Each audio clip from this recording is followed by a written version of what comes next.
நமஸ்காரம். உங்கள் அன்பிற்கும் அபிமானத்திற்கும் வித்யாபத்திரன் விஆர் ராஜா குளத்துலேருந்து பேசுகிறேன். இதனுடைய 388வது வீடியோ. இந்த வீடியோவில் நம்ம என்ன பார்க்க போகிறோன்னா, அபிராமி அந்தாதியும் அபிராமி அந்த லலிதியும் அந்த சப்ஜெக்ட் பார்க்க போகிறோம். ஸோ இது ஏன் பேசுகிறேன்னா, இந்த புத்தகங்கள் கிட்டத்தட்ட 20 வருஷத்துக்கு முன்னாடி வாங்கியிருந்தேன் நான். என்ன போட்டிருக்கு, அபிராமியும் லலிதாவும் நல்லா கூர்ந்து கவனிக்கணும் அதை சப்ஜெக்டை. அதாவது அம்பாளுக்கு மேல் கையில் என்ன வச்சுருக்கா பாருங்க, சக்கரம் அல்லது இந்த கையில் நீலாத்பலம் வச்சுருக்கா, அக்ஷமாலை வச்சுருக்கா, பத்துக்கு கீழே அபிராமி பட்டர் இருக்கார்.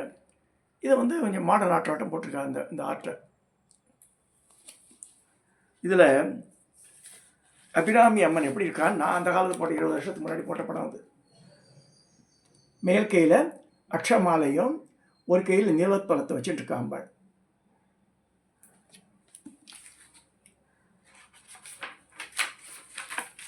இதில் என்னுடைய பரமேஷ்டி குரு சிதானந்தனுடைய படமும் இருக்குது. இந்த புத்தகம் வெளியிட்டவா அவரோட படத்தை போட்டிருக்கா. இதை முக்கியமாக இவளுடைய சிஷ்ய ஆனால் இந்த ராஜமாமி, இந்த பெரிய லலிதா சாஸ்திரம் புக்கு காமிச்சேன் இல்லையா நான் ஒரு தடவை, அவளுடைய படம் இதில் தான் இருக்குது. அந்த புத்தகத்தில் இல்லை அவள் படம், இந்த புத்தகத்தில் இருக்குது. இவள் தான் ராஜமாமியின் பேர். பெரிய ஸ்ரீவித்யா உபாசகி. இப்போ கீழே 100கணக்கான சிஷ்யா அந்த காலத்தில் இருந்தால். இப்போ ஸ்ரீபுரத்துக்கு போயிட்டா, சுமங்கலியாக போயிட்டாவா. இப்போ சிதானந்த மகாராஜாவுடைய நேரடி சிஷ்யாவை நிறைய கற்றுட்டுருக்கா. இவள் சமஸ்கிருத நாலேஜ் ரொம்ப உண்டு இவளுக்கு. இவளை பார்த்தா இவெல்லாம் வேத பண்டிதெலாம் பயப்படுவாள். பின்பக்கத்தை கை கட்டிட்டு ஒரு ஹோமெல்லாம் நடக்குதுன்னா அப்படி சுற்றி விழுவோம் மாமி. பார்த்தாலும் பயப்படுவாள். ஏதாவது மிஸ்டேக் தான் கிளியராக கேட்டுவிடுவோம், பயப்படவே மாட்டாள். இதில் ஒவ்வொரு தை அமாவாசைக்கும் போதும் திருத்தணி முருகனில் போய், ஏன்னா சிதானந்தருடைய குரு யார், பராபர குரு. எங்களுக்கு பராபர குருக்கு குஹானந்தர். அவர் காஷியில் இருந்தவர், அவதூத சன்னியாசி. மோர் தென் 200 years லீவுடு. அவர் என்ன சொன்னார் சித்தாந்தர்கிட்ட, என்னை பார்க்கணும் விரும்பினா தென்னாட்டில் திருத்தணி முருகருக்கு போய் தை அமாவாசை போது அபிஷேகம் பண்ணு, விபூதி அபிஷேகத்தில் நான் காட்சி தருவேன்னார். அதை பார்க்குறதுக்காக வருஷம் பல வருஷங்கள் இது இருக்க வரைக்கும் நடந்து, இப்போ நடக்கிறதா தெரியல எனக்கு.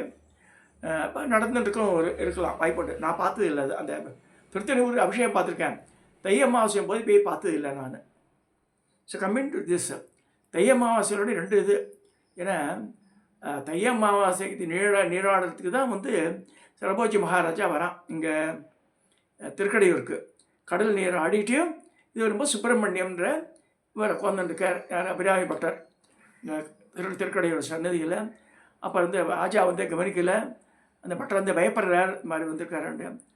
இன்னைக்கு சரி, நான் இவர் உண்மத்தத்தில் உட்காந்துருக்காரு அப்படின்னு டெஸ்ட் பண்ணுறான் ராஜா. இன்னைக்கு என்ன திதின்னு பௌர்ணமின்ட்டார், தை அமாவாசையை பௌர்ணமின்னு சொல்லிவிட்டு. அப்போயா சரி, நிலவு உதிக்கலான்னா உதிக்கண்டா போடான்ட்டார் ராஜாவை. வாடா போடா ஏகபாசத்தில் பேசும்போது ராஜா கோவம் வந்துடுது. சரி, அந்த ரெடியாக சாயந்தரம் ரெடி பண்ணுங்க, அப்படி வரலைன்னா இவரை தீக்கரை ஆக்கிடணும்னு சொல்லிடுறான். ஸோ அதை கேள்விப்பட்டு ரொம்ப வினப்படுத்தப்பட்ட, நான் அம்மா உன் மூஞ்சியே நான் பார்த்துருந்தேன்டி, உன் முகத்தை பார்த்துட்டு இருக்கும்போது தான் எனக்கு இந்த மாதிரி முழு நிலவாடும் தெரிஞ்சது, நீ தான் காப்பாற்றணும்னு சொல்லி தான் எழுதுகிறார் அபிராமி அந்தாதியை. பரமாச்சாரியார் என்ன சொல்கிறாருன்னா, சௌந்தர்ய லகரி, அதாவது சொல்லின் பாட்டின் பொருளனந்து சொல்லுவார்னு இருக்கு. பொருள் தெரியாமல் எதையோ நம்ம சாஸ்திரத்தை சொல்லிட்டு அதை மீனிங் தெரியாமல் அர்த்தம் தெரியாமல் சொல்கிறத விட, நம்ம தூய தமிழில் நம்மளுடைய மதர் டங்கில் சொல்லும்போது தனி மகத்துவம் இருக்கதாக இருக்குது. அந்த காலத்தில் 100 பாட்டு நான் படிப்பேன் நித்தியப்படி. பல பாடல்கள் நிறைய மனப்பாடம் இருந்தது ஒரு காலத்தில். நித்தியப்படி மனநம் இருக்கு, அதை பிரயோகம் பண்ணாதான் நிற்கும் மனசில். விட்டு போயிடுச்சுன்னா கஷ்டம். உதாரணமாக சில பாடல்கள் மட்டும் சொல்கிறேன் பாருங்க. உதிக்கின்ற செங்கதிர் உச்சத்திலகமனுடையோர் மதிக்கின்ற மாணிக்கம் மாதுளம் போது மலக்கமலை துதிக்கின்ற மென்கொடி குங்கு முதோய மன்ன விதிக்கின்ற மேனி அபிராமி எந்தன் விழித்துணையே துணையும் தொழும் தெய்வமும் பெற்ற தாயும் சுருதிகளின் படையும் பதிகொண்டு பேரும் பனிமலர் பூங்கனையும் கருப்பு சிலையும் மென் பாஷாங்குசமும் கையில் அணையும் திருபுர சுந்தரி ஆவது அறிந்தனமே மனிதரும் தேவரும் மாயா முனிவரும் வந்து சென்னி குறிதரும் சேவடி கோமளிமே கொன்றைவார் சடைமேல் பனி தரும் திங்களும் பாம்பும் பகிர்தம் படைத்த புனிதரும் என்புந்தி எந்நாளும் பொருந்துகவே. சின்னஞ்செருகிய மரங்களின் சாத்திய செய்யப்பட்டும் பெண்ணம் பெரிய முறையும் முத்தாரமும் பிச்சுமைத்த கண்ணங்கரிய குழலும் கண்போன்றும் கருத்தினில் வைத்து தன்னந்தனி இருப்போருக்கு இது போலும் தவமில்லையே. மாதிரி பல பாடல்கள். மணிகே மணியின் ஒளியே ஒளிரும் மணிபணிந்த அணிகே அணிய மணிக்கழகே அழகாதவர்க்கு பிணியே பிணிக்கு மருந்தே அமிர்தம் பெருபெருந்தே பணிகேன் ஒருவரை என் பத்மபாதம் பணிந்த பின்னே. அபிராமியன் பாருங்க, முரசானது வந்து கொண்டைராஜு அந்த வார்த்தை போட்டிருக்காரு.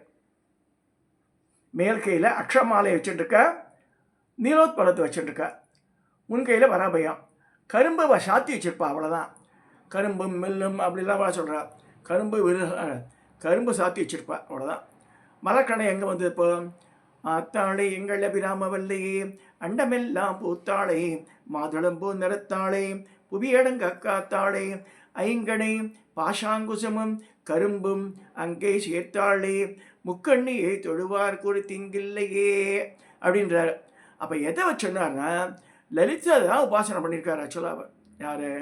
அபிராமியப்பட்ட அபிராமி சொன்னாலும் உபாசனா தெய்வம் லலிதைக்கு உண்டான எல்லாம் அந்த இதுதான் சொல்கிறார் அவர். ஆனால் அங்கே போய் பார்த்தா நம்ம முதல்ல ஒரு 20 வருஷத்துக்கு முன்னாடி நான் திருக்கடையை போயிருக்கும்போது 25 வருஷத்துக்கு மேலே இருக்கும். நான் இது அஷ்யம் பண்ணிட்டே போனேன். இங்கே பாஷாங்குசம் உண்டு, பாஷமாக அங்குசம் ரெண்டுமே இல்லை. மேல் கையில் என்ன இருக்குது? அக்ஷமாலைக்கு நீலோத்பலம் இருக்குது. முன்கையில் பார்த்தா வராபயம், கரும்பை சாத்தி வச்சிருக்கா. அவன் சொன்ன 4மே இல்லை கையில். ஏன் இப்படி சொல்லியிருக்கான்னா உபாசனா தெய்வம் வந்து லலிதா இருக்குது.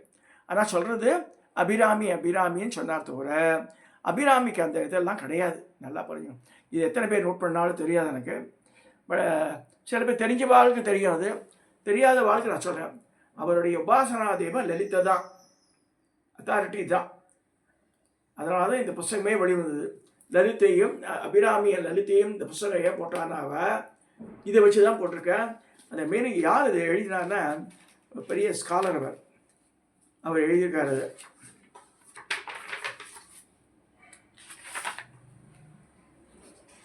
இந்த ஆசிரியர் பேர் நூலாசிரியர் தாயார் தந்தை. நூலாசிரியர் வந்து யாருன்னா மீனாட்சி சுந்தரம் மோகன் ஒருத்தர் எழுதியிருக்கார். அபிராமி தாசன் அவர் எழுதிட்டு அவர் அப்பா அம்மாவுக்கு இந்த புத்தகத்தை அர்ப்பணிச்சிருக்கார்.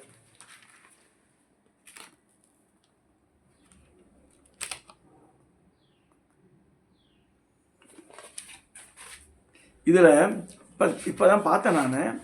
Just I want to share.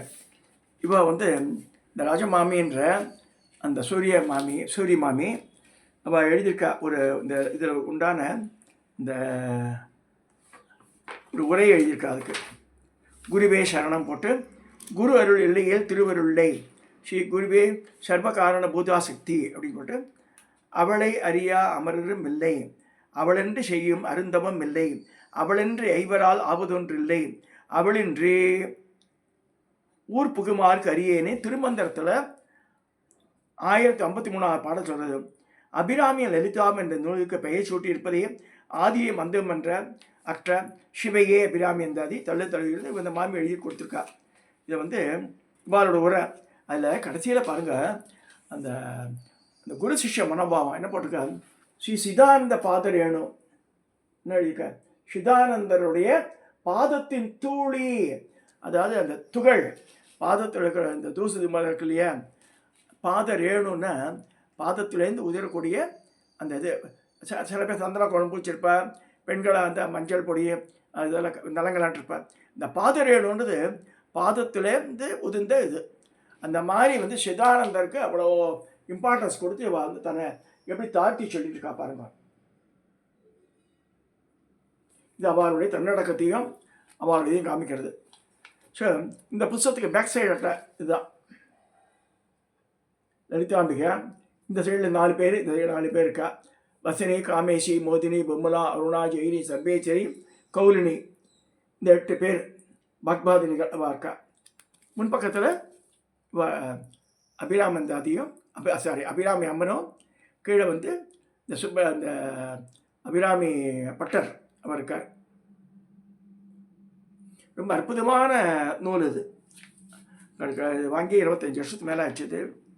இது அழகாக அந்த இது சொல்கிறார், கம்பேர் பண்ணுறார். லலிதையும் ஒவ்வொரு ஸ்ட்ராங்குக்கும் இந்த இது எப்படி லலிதா சதனா மாத்திரம் ரிலேட் ஆகுதுன்னு சொல்லப்படுறது இந்த புத்தகத்தில். இப்போ இது பெரிய ட்ரேடிங்லாம் வாங்கினேன் அந்த காலத்தில். நான் interest people they can buy this, அவைலபிளாக இருக்கும்னு நான் நினைக்கிறேன். அது பட் ரொம்ப ஒர்த்து பையிங். சாதா அபிராமந்த அதனுடைய அந்த மீனிங் தெரிஞ்ச விட இது வந்து ரிலேட் பண்ணுறா. அதோட இந்த அபிராமந்தாதியும் லலிதா சஹஸ்ரநாமத்தையும் ரிலேட் பண்ணி அந்த சில பேர் கேட்குறா, இதுக்கு என்ன மீனிங், அதுக்கு என்ன மீனிங்னு. ஸோ அதனால் தெரிஞ்சுக்கலாம் இதை. ஸோ இது இன்னைக்கு தை வெள்ளிக்கிழமையாக இருக்கிறதுனால I thought of sharing this subject with you. கட்டாயம் நான் திரும்ப பிஎஸ்க்கு என்ன சொல்லுவேன்னா, ஒரு கோவிலுக்கு போனேன்னா அவசரமாக பார்த்துட்டு இப்படி இந்த ஜீசஸ் கிரைஸ்ட் பண்ணுற மாதிரி கூட பண்ணிட்டு வந்துடுறான் சில பேர்.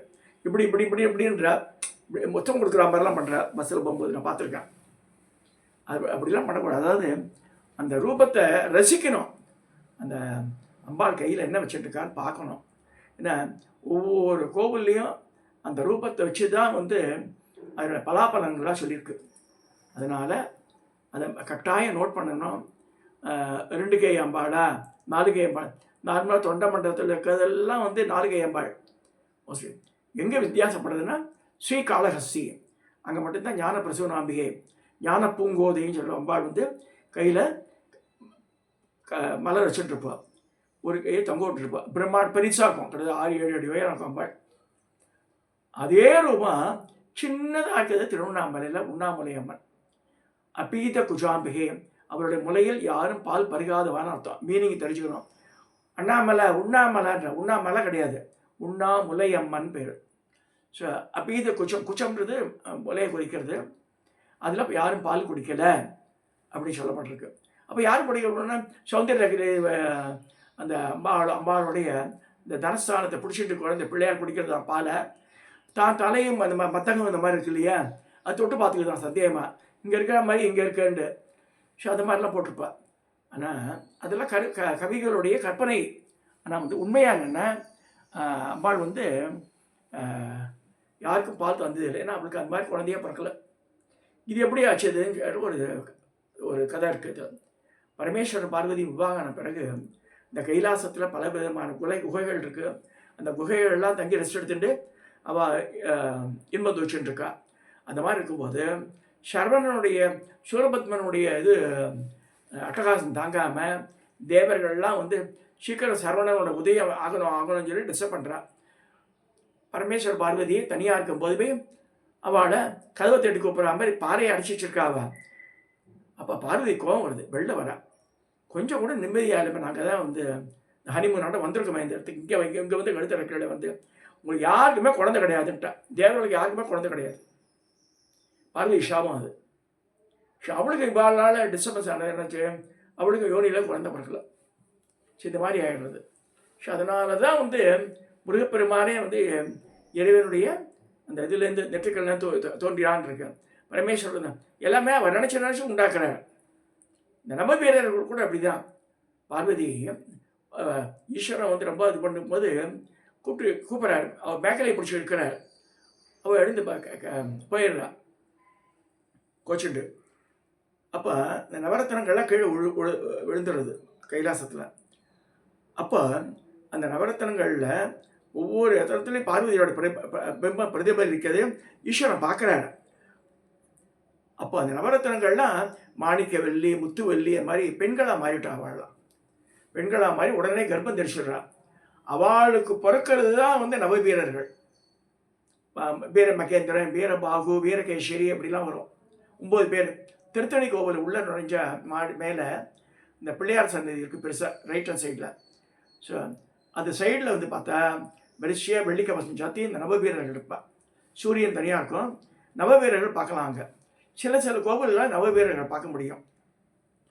இதெல்லாம் எதுக்கு சொல்ல வரேன்னா, இந்த பார்வதியினுடைய எது சொல்கிறேன் சொல்ல வரேன். ஸோ அந்த மாதிரி அம்பாளுடைய இந்த வெளிப்பாடுகளில் பார்க்கும்போது பிரதானேஸ்வரின்னு சொல்லும்போது லலிதையை தான் திருப்பி சுப்ரீமாக வருது. அவளை வச்சு தான் அபிராமி பற்ற வெளிப்பட்டு அம்பாள் அந்த அந்த ஊரில் இருந்து வசிச்சிருக்கார் அவர். அதனால் அபிராமி சொல்லி அந்த ஊர் அம்பாள் பேரை வச்சா தவிர அந்த ரூபம் அதுவும் டேலி ஆகாது. நல்லா பார்க்கலாம் இங்கே. இதை சொல்லணும்னு இந்த தை வெள்ளிக்கிழமையில் ஆசைப்பட்டு ஐ எம் ஷேரிங். இந்த புத்தகத்தை வாங்கி படித்து பாருங்க.